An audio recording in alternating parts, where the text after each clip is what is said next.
Siapa bilang kuliah dan liburan gak bisa barengan? Hari ini aku harus presentasi tugas makalah, dan, ya, aku lagi di lokasi wisata. Dengan koneksi stabil dan materi siap, aku tetap percaya diri untuk menyampaikan presentasi daring ini. Kuncinya, manajemen waktu, persiapan teknis, dan mindset belajar sambil traveling. Digunakan untuk menggambarkan model pengajaran sementara yang dibentuk sebagai respon terhadap krisis COVID-19.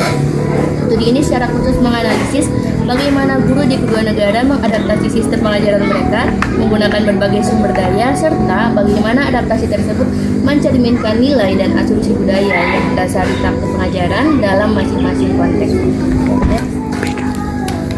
Rumusan masalahnya yang pertama, bagaimana guru sekolah dasar di Finlandia dan Amerika Serikat mengadaptasi sistem pengajaran mereka dalam mengajar dan mempelajari matematika selama masa emergency remote teaching akibat pandemi COVID-19. Terus yang kedua, apa yang diungkapkan oleh adaptasi dan perspektif guru terkait dengan asumsi budaya yang mendasari pengajaran dan pembelajaran matematika dalam masing-masing konteks budaya.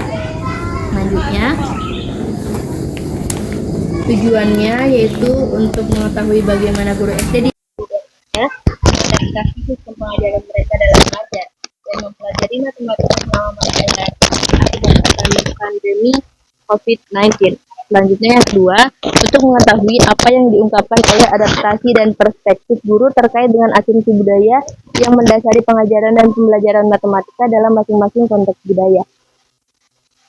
Selanjutnya, kajian teori konseptualisasi sistem pengajaran matematika oleh guru. Penelitian ini berpijak pada konsep bahwa pengajaran adalah sistem kompleks yang terdiri dari berbagai komponen yang saling berinteraksi seperti buku, penilaian, jadwal nilai, dan lalu untuk memahami sistem ini dalam konteks arti, penulis menggunakan kerangka kerja fitur struktural praktik kelas yang dikembangkan oleh Rukman 2009 dan terdiri dari 5 elemen utama yaitu lingkungan kerja, sistem sumber daya, format aktivitas, naskah kurikulum, dan ekonomi waktu.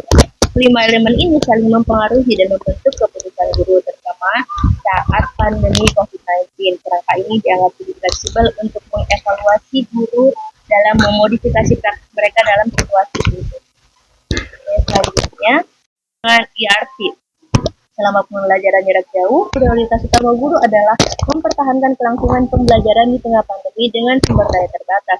Guru memiliki tantangan khusus, yaitu guru kesulitan dalam menyampaikan materi secara efektif dan memantau kemajuan siswa dari jarak jauh. Juga fasilitasi wacana matematika dan kolaborasi antar siswa menjadi lebih menantang. Teknologi digital yang digunakan dinilai tak memadai untuk mendukung pembelajaran matematika yang otentik dan kolaboratif. Sebelum ini, guru umumnya menggunakan teknologi secara selektif untuk mencapai tujuan pengajaran. Selama pandemi, banyak guru kurang siap mengadopsi teknologi baru karena minimnya pelatihan profesional. Lalu juga karena ketimpangan akses siswa dan kurangnya dukungan orang tua. Banyak guru mencatat bahwa teknologi digital, meski agak efektif untuk mentransmisikan kurikulum, tidak dapat menggantikan aspek interpersonal dan relasional yang penting untuk pengajaran yang ada di dalam kelas. Next, praktik budaya dan pendidikan Finlandia dan Amerika Serikat. Penelitian ini menekankan bahwa sistem pengajaran tak bisa dilepaskan dari logika budaya implisit yang tertanam dalam masyarakat. Sistem pendidikan mencerminkan nilai, keyakinan, dan norma yang membentuk cara guru mengajar dan siswa belajar. Lalu, pada kurikulum Finlandia itu berbasis kepercayaan dan otonomi, di mana budaya pendidikan Finlandia ditandai oleh tingginya kepercayaan terhadap guru baik dari pemerintah, masyarakat maupun orang tua. Kemudian guru ini dianggap profesional dan punya kebiasaan penuh dalam menyusun dan melaksanakan pengajaran. Kurikulum nasional hanya memberi kerangka umum, sementara guru bebas memilih sumber belajar dan metode pengajaran. Tidak ada UN pada pendidikan dasar, dan penilaian bersifat formatif dan ditangani langsung oleh guru. Pembelajaran matematika menekankan kemandirian dan tanggung jawab siswa serta interaksi aktif dengan buku teks dan teman sebaya.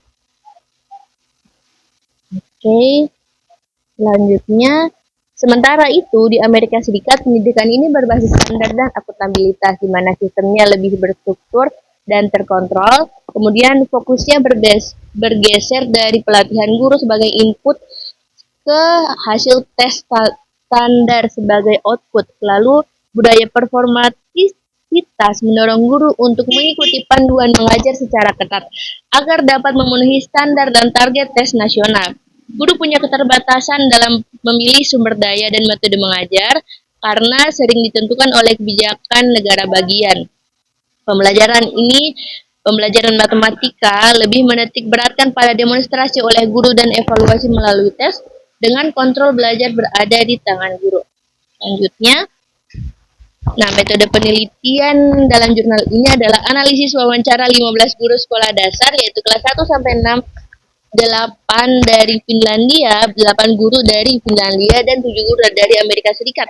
Mereka ini pertama kali diwawancara pada 2018 dan terakhir kali diwawancara itu beberapa minggu setelah sekolah ditutup tiba-tiba sebagai respon terhadap wabah awal pandemi COVID-19. Pastinya di Amerika Serikat dan di Finlandia, dan guru di Amerika Serikat dipilih dari sekolah negeri, swasta, dan sekolah piagam di 2 negara bagian. Dan semua guru Finlandia mengajar di sekolah negeri dan dipilih sebagai subjek dengan wawancara sebagai teknik pengumpulan data dan studi kasus komparatif sebagai teknik analisis data. Lokasi hasil penelitiannya yang pertama adalah model komposit dari 2 sistem instruksional. Sebelum COVID-19, di Amerika Serikat ini instruksi dipimpin guru sangat dominan. Pekerjaan siswa juga terlihat besar, tapi instruksi guru tetap lebih dominan. Lalu terdapat diskusi dan kolaborasi serta diferensiasi dan dukungan yang cukup kuat menyertai aktivitas utama. Guru mengandalkan materi kurikulum dan platform daring atau OSFP sebagai sumber daya. Sedangkan jika di Finlandia, pekerjaan siswa menjadi aktivitas utama yang paling dominan. Instruksi dari guru tetap ada, namun tak sebesar di Amerika Serikat. Diskusi dan kolaborasi dipisahkan dan lebih banyak muncul dari aktivitas siswa. Diferensiasi dan dukungan juga lebih kuat muncul saat siswa bekerja. Guru menggunakan materi kurikulum dan platform daring atau OSFP, namun lebih mengarah untuk mendukung kemandirian siswa. Setelah COVID-19, di Amerika Serikat, instruksi dipimpin guru menjadi aktivitas utama yang dominan. Guru sangat aktif menghubungkan materi kurikulum dan OSFP ke proses pengajaran. Diskusi, kolaborasi, diferensiasi, dan dukungan muncul dalam konteks yang dipimpin guru, support menyertai pekerjaan siswa, tapi arahnya lebih banyak dikendalikan guru. Di Finlandia, pekerjaan menjadi fokus utama dan lebih dominan daripada instruksi guru. Guru tetap menghubungkan materi kurikulum dan materi OSFP, tapi lebih mendukung kemandirian siswa. Instruksi guru tetap ada namun tak terlalu menonjol. Diskusi, kolaborasi, dan dukungan muncul saat siswa bekerja, bukan hanya pada saat guru mengajar. Support menyatu dalam pekerjaan siswa dan bukan dikendalikan penuh oleh guru. Selanjutnya, reaksi guru guru Finlandia dan Amerika Serikat itu berbeda-beda, di mana guru Finlandia itu melihat pembelajaran jarak jauh ini sebagai peluang untuk mendorong kemandirian dan regulasi diri siswa. Mereka tetap menggunakan buku dan memberikan fleksibilitas belajar. Sementara guru Amerika Serikat mengalami frustasi, kehilangan interaksi, dan merasa kehilangan kendali atas pembelajaran. Siswa AS kesulitan bekerja mandiri tanpa kehadiran guru, sehingga guru ini harus menyederhanakan materi. Lalu, guru Amerika Serikat percaya bahwa sistem belajar, terutama melalui aktivitas instruksional yang dipandu guru, sehingga selama pembelajaran jarak jauh mereka sangat bergantung pada orang tua. Sedangkan guru di Finlandia percaya bahwa siswa harus bertanggung jawab atas pembelajaran mereka sendiri, dan anak-anak Finlandia diharapkan untuk melakukan pembelajaran tanpa melibatkan orang tua mereka. Selanjutnya, di Finlandia, sistem pendidikan memang mendukung kemandirian siswa. Tidak ada struktur formal untuk akuntabilitas dan penilaian standar dalam sistem pendidikan Finlandia, dan guru mengajar siswa yang sama selama beberapa tahun. Sedangkan di Amerika Serikat, Pendidikan ini berfokus pada pemantauan dan akuntabilitas. Guru bertanggung jawab atas capaian siswa dalam 1 tahun ajaran, dan guru biasanya mengajar siswa selama 1 tahun saja, dan diharapkan untuk memastikan bahwa siswa memenuhi target pembelajaran tertentu dalam kurun waktu tersebut. Bagaimana diukur dalam ujian beresiko tinggi tahunan? Pada tingkat sekolah, guru sering diharapkan untuk menggunakan hasil penilaian sementara untuk menetapkan nilai dan melaporkan kemajuan siswa. Guru di kedua negara mengkhawatirkan hilangnya diskusi konsep matematika, merasa frustrasi karena kurangnya kolaborasi antar siswa, dan mengalami kesulitan dalam penilaian formatif sehingga selama pembelajaran jarak jauh yang akan dalam penilaian formatif selama pembelajaran jarak jauh yang akan menghambat kemampuan mereka untuk membedakan pembelajaran siswa.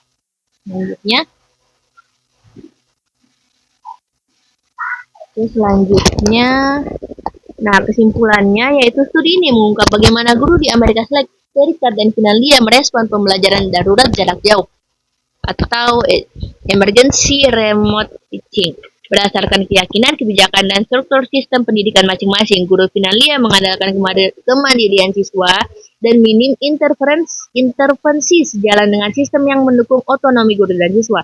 Sebaliknya, guru Amerika Serikat mengalami kesulitan karena sistem yang menekankan pemantauan ketat dan akuntabilitas tinggi membuat mereka kesulitan beradaptasi saat kendali langsung berkurang.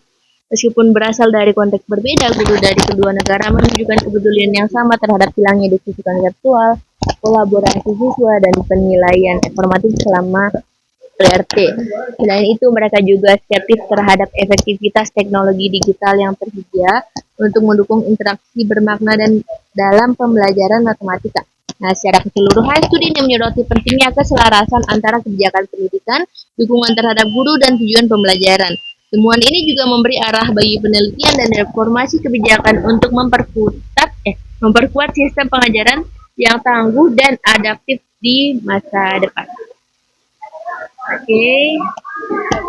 Rekomendasi, negara seperti Amerika Serikat sebaiknya menyeimbangkan investasi antara materi kurikulum dan dukungan pengembangan profesional guru agar mampu menghadapi situasi darurat seperti ERT secara lebih efektif. Perlu pengembangan dan evaluasi platform digital yang benar-benar mendukung interaksi bermakna, diskusi konseptual, dan kolaborasi dalam pembelajaran matematika. Lalu pembuat kebijakan perlu mempertimbangkan keselarasan antara kebijakan, praktik pengajaran, dan tujuan pendidikan agar tidak menciptakan tekanan atau ketidaksesuaian peran guru di lapangan. Dibutuhkan studi lebih lanjut tentang bagaimana konfigurasi sistem pengajaran dapat mempengaruhi keberhasilan implementasi pembelajaran jarak jauh dan integrasi teknologi dalam pembelajaran matematika. Kelemahan dan keterbatasannya. Studi ini berfokus pada masa ERT di awal pandemi COVID-19, musim semi tahun 2020, sehingga mungkin tidak mencerminkan adaptasi jangka panjang atau praktik saat pembelajaran daring berkembang. Data ini hanya mencakup guru di Amerika Serikat dan Finlandia. Hasil mungkin tak dapat digeneralisasi ke konteks negara lain dengan sistem pendidikan yang berbeda. Studi ini menyoroti perspektif guru namun tidak memasukkan secara langsung pandangan siswa atau orang tua yang juga menjadi bagian penting dalam proses ERT. Penilaian terhadap perangkat digital dalam ERT bersifat kualitatif dan kontekstual, sehingga efektivitas teknologi bisa berbeda tergantung pada dukungan lokal, pelatihan, dan infrastruktur.